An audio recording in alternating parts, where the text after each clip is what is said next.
Victor Wembanyama is currently the Vegas favorite to win the NBA's Most Improved Player Award next season. Now, if you're familiar with the history of the Most Improved Player Award, you already understand how unusual this would be.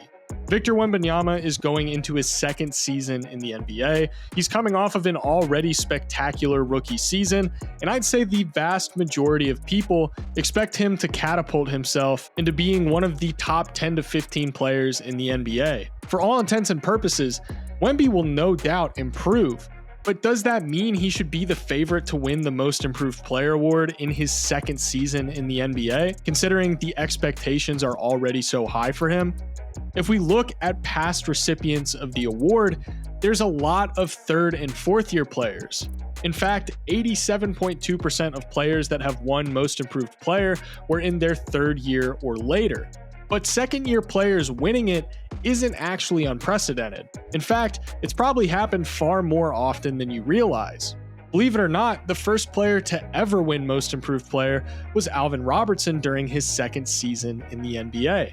Robertson went from 9.2 points, 3.4 rebounds, 3.5 assists, and 1.6 steals on 53.8% true shooting during his rookie year to averaging 17 points, 6.3 rebounds, 5.5 assists, and 3.7 steals per game on 56.3% true shooting his sophomore year. Funny enough, not only did he win Most Improved Player during his second season, he also won Defensive Player of the Year, he made second team All-Defense, All-NBA second team, he was an All-Star, and he finished 13th in MVP voting.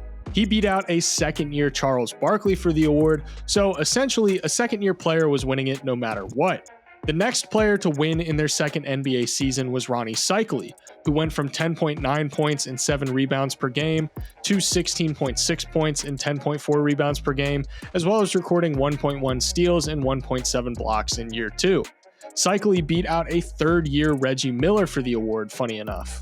The third player to win it in their second year was Don McClain. This is the first time that we really see a guy make a huge statistical jump in the box score, with McClain going from 6.6 points to 18.2 points per game, 2 rebounds to 6.2 rebounds per game.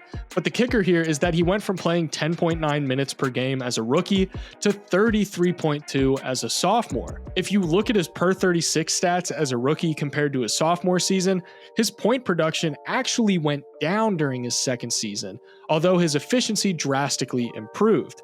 He beat out Latrell Sprewell, who was another second-year player at the time. After him, it wasn't until 2003 that we would see another second-year guy win Most Improved Player, with everyone's favorite podcaster Gilbert Arenas winning it.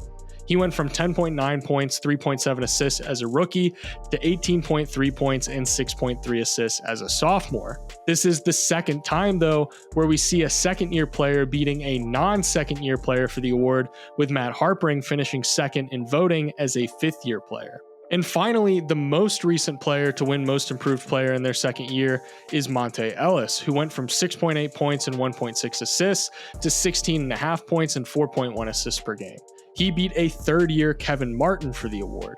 Funny enough, with Ellis, he continued to get votes for Most Improved Player in the season after he won, and he again received votes 2 seasons after that, finishing 15th and 26th in voting respectively.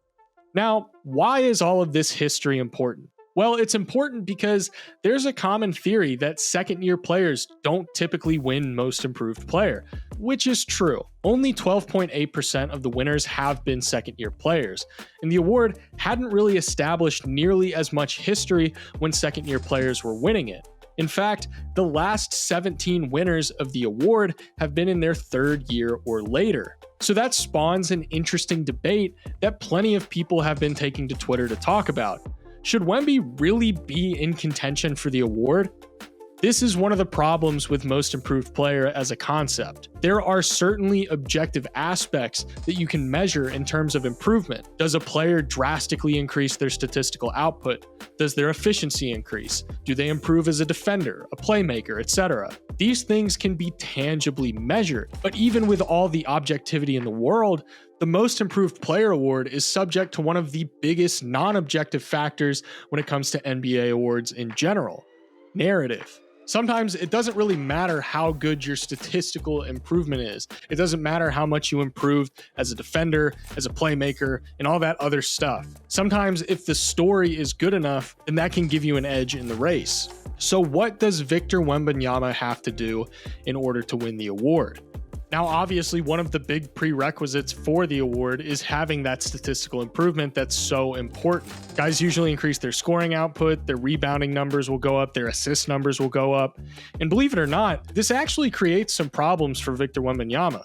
You see, he was already so good during his rookie season that it makes it tough to project a realistic mark for him to hit in year 2 to get him into that range that we typically see for players that win most improved. He notched 21.4 points, 10.6 rebounds, and 3.9 assists per game, along with 1.2 steals and 3.6 blocks, and all of this was on 56.5% true shooting. With a stat line like that, where you're already putting up numbers that are impressive straight out of the gate, there's really only so much room for you to go up. Out of curiosity though, I looked at the average change from points per game in the year before a player wins the award compared to the year a player does win it, just to see what that average change typically looks like. On average, the player that wins most improved player increases their points per game by 7.9 points. The player to experience the largest increase when winning the award is Dale Ellis, who went from averaging 7.1 points per game to 24.9 points, an increase of 17.8 points per game. The lowest increase that we've seen from a player when winning most improved was George Mirasan, going from 10 points per game to 14.5 points per game, only a 4.5 point increase.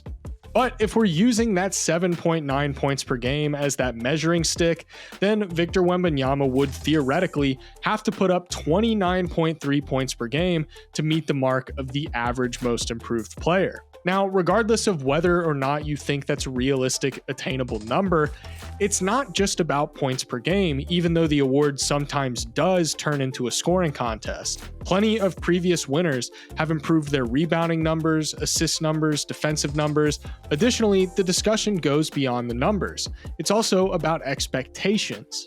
Victor Wembanyama is already an incredible basketball player, and it's not uncommon to hear people say that he has the potential to be the greatest player of all time. So as we prepare for the 2024-25 season, the expectation is that realistically, he's likely going to play at an all-star level, potentially winning Defensive Player of the Year, and I wouldn't be even remotely surprised if he's in most valuable player conversations. So with all of that in mind, should he really be in contention or the conversation for most improved player when these expectations already existed that he would be great?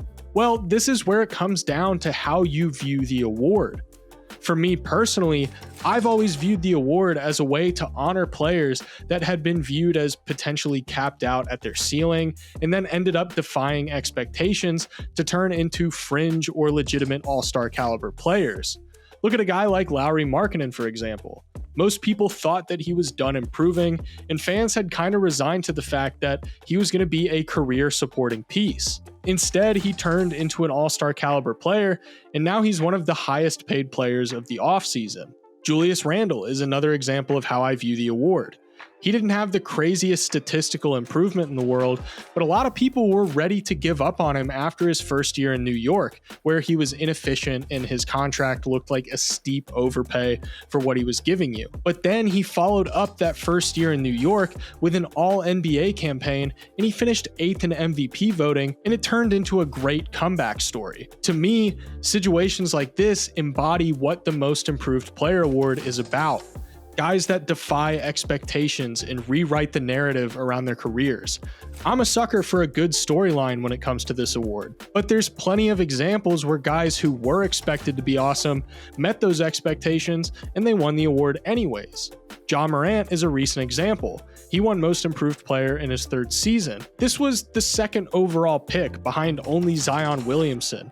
And he had already had a pretty great 2nd season, so it wasn't really surprising that he turned into an all-star in his 3rd year. We even talk about the idea of a 3rd-year leap as a common occurrence for high draft picks, so even though Ja Morant improved massively his 3rd year, it wasn't really surprising.